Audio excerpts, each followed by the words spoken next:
賴清德總統是來推出18項育囝的政策，也毋過即馬有學者是指出講，其實全台灣的逐檔這人工老體數量是約30萬人，這數字是比其他的國家加真濟。專家建議講，這政府應該就要參考德國的做法，建議要有3工以上的思考期，在這當中嘛要提供專業的諮詢，來幫助一寡無有期要有心的人，提懸因生囝的意願，安尼才有機會來改善少囝懷問題。為了要解決少囝懷問題，總統賴清德頂日啊推出18項育囝政策。不過拜二有立委甲專家學者開公聽會，指出台灣人工老體數量逐年約30萬，比其他國家加足濟。若要解決少囝懷問題，應該為零歲進前都要有支持的制度。30萬的墮胎，這個數字是日本的快3倍，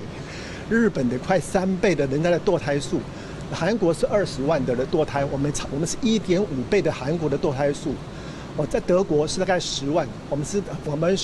德國的3倍，但是政府跟社會大眾都不知道，政府也不會去公布。學者建議政府會當參考德國的做法，提供3工以上的人工老體思考期。另外，這個期間嘛要有專業的諮詢服務，用保護生命做前提，協助無依期有心的人提懸因生囝意願。3天的思考期，對，那個在德國的 Profemina 的機構，他們的個案當中，進入諮詢服務的有65%都會選擇把孩子生下來。少囝懷議題已經列做個案典籍，學者認為政府若要提懸生育率，應該加強無依期有心人諮詢甲支持機制，減少放棄生囝情，才通為源頭改善少囝懷問題。記者郭金榮、志剛台北報道。